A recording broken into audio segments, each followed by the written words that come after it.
নমস্কার বন্ধুরা, তো আপনাদের জন্য আবার একটা স্পেশাল ভিডিও নিয়ে চলে এসেছি।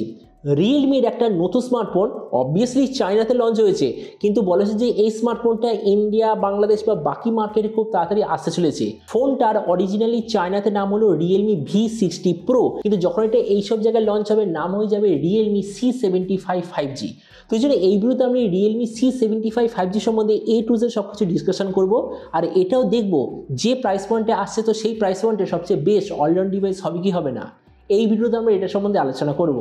তো চলো শুরু করা যে ভিডিওটা কোনো সময় নষ্ট না করে, আপনি যদি গ্যাজেটল বাংলা চ্যানেলে প্রথমবার আসেন আর এরকম বাংলা টেক ভিডিও ডেইলি দেখতে চান, তাহলে গ্যাজেটল বাংলা চ্যানেলটা সাবস্ক্রাইব অবশ্যই করে নেবেন। তো প্রথমে আমরা আলোচনা করবো এই স্মার্টফোনটার ডিজাইন সম্বন্ধে। তো যেমন দেখতে পাচ্ছেন এবার যে রিয়েলমি C75 5G, পেছন দিক থেকে দেখতে এক্স্যাক্টলি এরকম। ফোনটা আপনি টোটাল 3টে কালারে দেখতে পাবেন।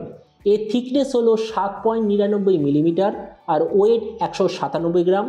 এর পেছন দিকে আপনি পাবেন প্লাস্টিকের ব্যাক কভার, সাইডে আছে প্লাস্টিকের ফ্রেম। ডিসপ্লের দিক থেকে এতে আপনি পাবেন 6.67 inch HD+ 120 hertz IPS LCD display, তার সঙ্গে 240 হার্জের টাচ স্যাম্পলিং রেট, 600 নিটসের brightness, 20:9 aspect ratio, 93% screen to body ratio.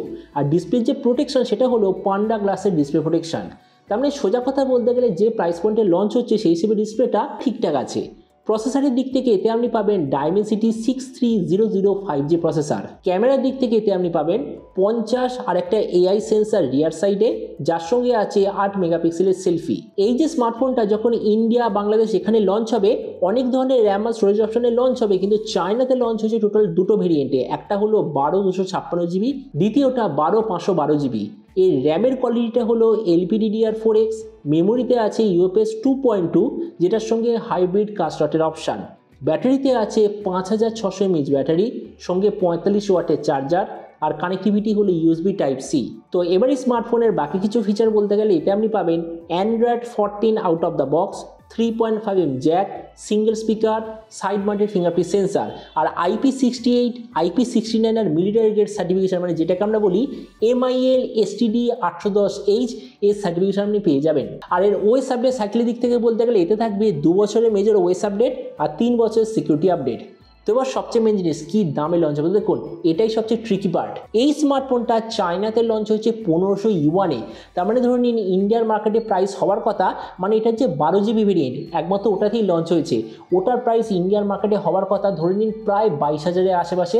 তার মানে আপনাদের ভিডিওটা বাংলাদেশ থেকে দেখে থাকেন, বাংলাদেশে প্রবাবলি এটা লঞ্চ হবে 35,000 বাংলাদেশি টাকার বেশিতে। হ্যাঁ অবশ্যই ভাবে যখন এখানে লঞ্চ হবে হয়তো ধরে নিন 8 128GB বা 6 128GBতে লঞ্চ হবে, তখন এটা ইন্ডিয়ান মার্কেটে প্রাইস হবে হয়তো 15,000-এর আশেপাশে, আর বাংলাদেশি মার্কেটে প্রাইস হবে ধরে নিন ওই 30,000 বাংলাদেশি টাকার আশেপাশে। তো এবার সব ভিডিওর মধ্যে কিনা আপনাকে জানাবো এই যে স্মার্টফোনটা যে আসতে চলেছে এটা কি প্রাইস পয়েন্টের মধ্যে সবচেয়ে ভালো, নাকি এর চেয়ে বেটার অন্য কোনো স্মার্টফোন অ্যাভেলেবেল আছে। দেখুন আমরা যদি এই মুহূর্তে মানে 15 থেকে 20,000-এর মধ্যে দেখি, তো এর সঙ্গে কম্পিট করার মতো প্রচুর অন্য ফোন অ্যাভেলেবেল আছে।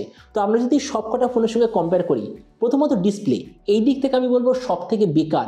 কেননা কম্পিটিশন যখন আমাদের দিচ্ছে flat display, curve display, AMOLED, আবার ফুল এইচডি প্লাস, এইসব জিনিস যখন দিচ্ছে সেখানে রিয়েলমি কি দিচ্ছে এইচডি প্লাস ডিসপ্লে, এই জন্য ডিসপ্লের দিক থেকে সব থেকে বেকার।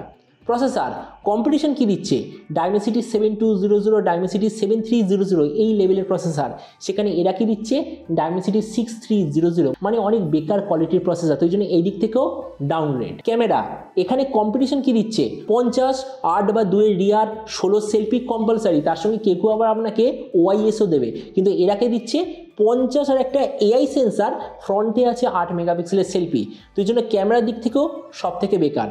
ভেরিয়েন্ট কম্পিটিশন কি দিচ্ছে ম্যাক্সিমাম 6 128GB বা 8 128GB বা 8 256GB, কিন্তু এরাকে দিচ্ছে 12 256GB, তো এই জন্য এই দিক থেকে আমি বলবো দ্য বেস্ট। ব্যাটারি আর চার্জার কম্পিটিশনে ম্যাক্সিমাম কি পাচ্ছি 5,500 mAh ব্যাটারি, হয়তো 45 ওয়াটের চার্জার, এরা কি দিচ্ছে 5,600 mAh ব্যাটারি আর 45 ওয়াটের চার্জার, তো এই জন্য এই দিক থেকে গুড। স্পিকার কম্পিটিশনে সবকটা ব্র্যান্ড আমাদের দিচ্ছে ডুয়েল স্পিকার, একমাত্র রিয়েলমির এই ফোনটা আমরা পাবো একটা স্পিকার, তো এই জন্য এই দিক থেকেও সব থেকে বেকার। আর ওএস আপডেটের দিক থেকে অ্যাভারেজ, কেননা কম্পিটিশনও দিচ্ছে Android 14, এরাও দিচ্ছে Android 14, কম্পিটিশন আমাদের দিচ্ছে দুটো মেজর ওএস আপডেট, এরাও দিচ্ছে এক্স্যাক্টলি সেম। তো আমরা দেখুন ভিডিও লাস্ট আমি এটাই বলবো, যদি স্মার্টফোনটা আমি ইন্ডিয়ান মার্কেট অনুযায়ী বলছি 20,000-এ লঞ্চ হয় একদম বেকার, যদি 18, 15 এইসব দামও লঞ্চ হয় একদম বেকার। যদি স্মার্টফোনটা 12,000-এর আশেপাশে লঞ্চ হয় তো আমি বলবো ঠিকঠাক আছে। মানে রিয়েলমির এটা করা উচিত যে IP68 বা IP69 কারো দরকার নেই, তার বদলে একটু বেটার ক্যামেরা বা একটু বেটার ডিসপ্লে সবার দরকার আছে। আর প্রাইস হওয়ার কথা ওই 12 থেকে 13,000-এর মধ্যে।